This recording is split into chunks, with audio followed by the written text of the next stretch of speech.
maanta sheekadu waxay taagan tahay Soomaaliya oo ictiraafta mooyee wax ma noqonayno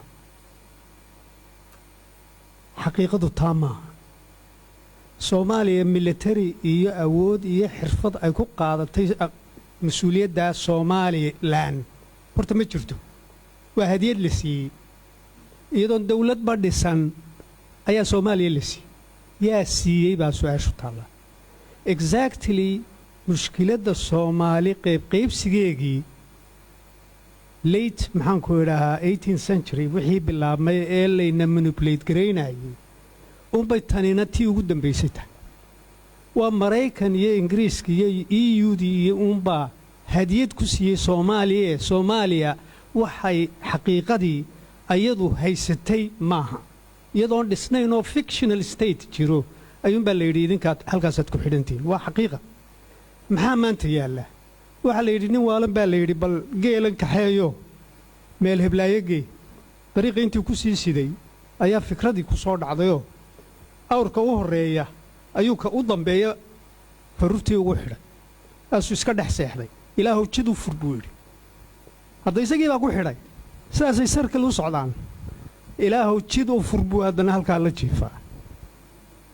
liidarskeenu ilaahu jid u fur taana kuma daraan iyaga iska dhiga inay yihiin kuwii xal hayo sarkalka un baynu ku jiraa war xaqiiqadu waxa weeye run haddaynu ku hadlayno historical facts baa jiro waa la isku keendilayaa innaga faruurihii la isku keen xidhay we have not found a solution wada hadalkan anigu waan joogay qayb baan ka joogay xirsi dadkii iyo maxamed biixi yoonis iyo dadkii ku jiray baa ahay ee intoo dhan la socday anu kii Jabuuti ee bilowga kala tagu ku soo baxay baan taagnaa waan joogay Somaliland waxay la timi war Turki nama dhaqi karto Turki uun ku xidhnaada ee adduunyadii kale aanu ka qayb gelinaba hadalku ah laba waxyaabihii horeynu ku heshiinay taa airspace-kana ahaatee waa jabiseene wax dee la isku halayn karo la kaalaya maxaa dhacday xirsiisdaa uu taabtay horta intii ka horreysay shirarka iyo wada hadallada Somaliland qaar ka socda oo xamar ka yimi kuma jirin heshiis baa yaalay hadalka markii Djibouti la yidhi maxaan ku idhaahaa go'aanka waliba si adag baa loo hadlo anigu waxba ku dheeraan maayo taasoo iska aflagaadana ahayd markii waxaan socdeen aakhirkii waxa la isugu yimi Istanbul oo waxa lagu ballamay Istanbul in la yimaado marka maxay samaysay Soomaaliya waxay samaysay si loo joojiyo doodaas ayaa qaar Soomaaliland ruulkii hore jiray baa la jabiyay waxa la keenay 3 qof oo Soomaaliland ka socda ayaa la keenay Soomaaliland marka maxay samaysay tiimkii Soomaaliland waan joogay Maxamed iyo Xirsi iyo waa wada joogeen waxa la yidhi ma hadlayno ruulkii baa jabiseen ujeeddaa jirta aad u jabiseene dee ilaa aynu sidii hore wada hadal u wadno mooyee ma gelayno halkii baa hadalkii ku joogsaday funny thing annagu Hargeysa markaanu ku noqonnay ma waxaad aragtay wada hadal la socdo oo dadku ku farxaan in markay burbureen Somaliland airportkii markii aanu ka degnay waa ka Maxamed xirsi waa joog qaabilaadda Somaliland lagu siiyay waxaad moodaa in xurriyaddii baanu helay bagaa diideen waayo haddii aanay diidin delegationkaas haddaanu diidin xukuumadda qudheedu khatar bay ku geli lahayd waayo quursi baa yimi waxa yimi wada hadal baanu gallay waxbaan isku halaynay sidiiba haddana nalagu diiday marka anigu dhakhaatiir Egyptian oo aan wada shaqaynaynayba طريقة على صومر ambassador iyo halka ay ku leeyeen international hospital what happened maxaa dhacay dagaalkii baa burburay hadalkii baa burburay yeah it doesn't make sense so much laakiin dadka it made sense waxaan ka wadaa adeerow circle baan ku jiraa anigu waxa u dan Soomaaliya Somaliland u dan circle ka sidii aynu uga bixi lahayn ee dadkeenna aynuuga saari lahayn ayaa muhiima anugu waxaan qabaa oo kale siyaasiyiintoo keliya ee xilka haya kuwa xilka haya uun haddii loo daayo sheekada mid waliba intiisaasu ku adkaysanaya oo odhanayaa haddii aad samayso marka waxaan u socdaa madashan oo kale iyo intellectualska iyo inay maskaxda furaanoo sidii sarkalkaa awrtu ku jirto ilaahu jidii furma soconayso oo keliye waa inaynu inana ka shaqaynaa baan qabaa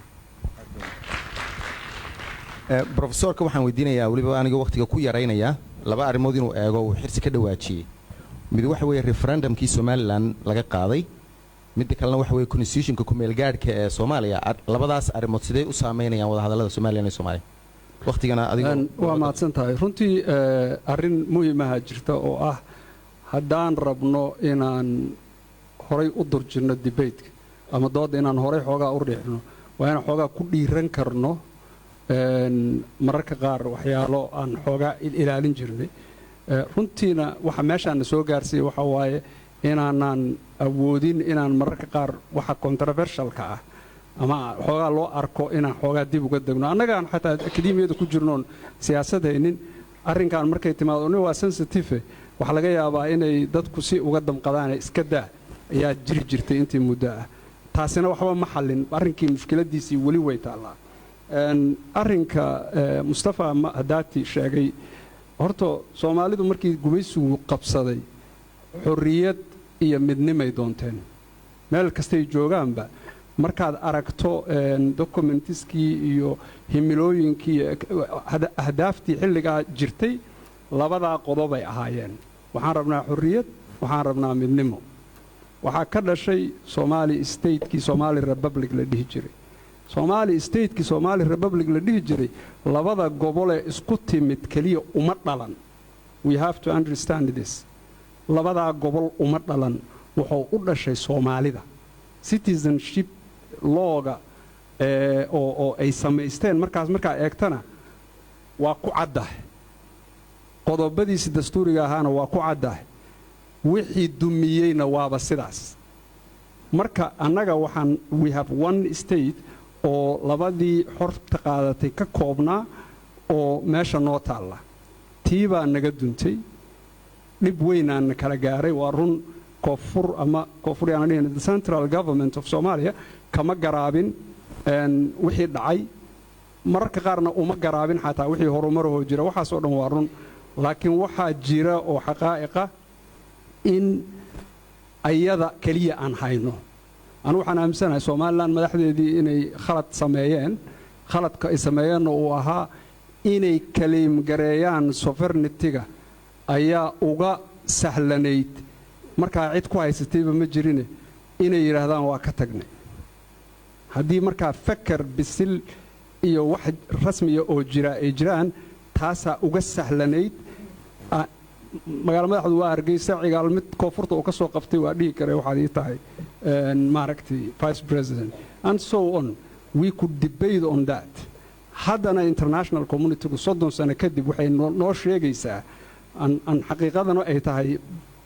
sovereignty hadday Soomaali wixii republic la dhihi jiray xabadaasaad haysataan ku dhax shaqeeya ayada saasaan loo sheegayaa marka inaan sidaas annaga saan uga shaqaysiin lahayn ma super structure aan ka dhignaa ama confederal aan ka dhignaa ama hab kale aan ka dhignaa ma xataa haddaan kala baxayno waxaan u kala baxnaa sidii nidaamka caadiga loogu kala bixi jiray oo waxaan yiraahdaan unilateral declaration ma soconaysee in xataa la sameeyo maxaan ku yiraahdaa referendumka hadda uu weydiiyay Cabdi Xakiin referendumkaas dabcan haddii noocaas oo kale u dhacayo waa in Soomaaliyada xamar maaha yacni inay ayadu gasho maaha laakiin inay marka wada hadal arrintaa ka yimid ay ku timaado South Sudan iyo Eritrea saasay ku dhacday adduunyaduna saasay hadda u dhaqantaa marka waxaan rabnaa inaan isla garanno anu kulley dhowr jeerna hore waanu iri hadda ka hor dood Maxamed Cabdullaahi Cumar oo wasiirka arrimaha dibadda ahaa iyo Cabdi Samatar aan la galnay waxaan isleeyahay hal ay u dhamaanaysaa annagu haddaan nahay Soomaaliya dawlad ma dhisi karno oo xamar kaliya kama dhisi karno taariikhda 30 sano oo la soo dhaafayna somalilan oo maqan dastuurna ma samayn karno electionna ma samayn karno waxba ma samayn karno ciidanna ma samayn xaqiiqada marka loo hadlayo dowladeenna xamarna malaha saas inay u fahamsantahay ama ku baraarugsan tahay ma ogi laakiin lisaanul xaalkeeda kama muuqato somalilan intay iska tagto inay caalamka annaga waa baxnay oo dowlad xor ahaan nahay dee lagama soo yeelin 30 sanaysaa ku socotay mar waxaan eri oo waliba reer muqdisho qaar badan ay kula dagaalameen maybe this state-ka aan haysano aan hargeysa ka soo dhisno haddii loo baahdo ama aan meel kale ka soo dhisno laakiin this is tanan haysanaa state la'aanteedna lama noolaan karo oo maanta waxa waaye dhallinyarada meel kasta joogtay adduunyada yani adduunyadiyaa kugu qasbaysa inaad state haysato marka waxaan isleeyahay yani arrintaa ayada ah in dhaqanka xamar yaalla iyo dhaqanka hargeysa yaalla ee madaxdu uu isbedelo anigu mustafa siduu sheegayana waa qabaayo xorriyaddii iyo midnimadii himilada u ahayd ummadda soomaaliyeed weli waxaan qabaa inay wax saxa oo fiican yihiin haddii eliidkii siyaasaddu ka shaqaysiin waayeen dee kuwanaa la rabaa inay ka shaqaysiiyaan that's all aad baad mahadsan tahay waxaan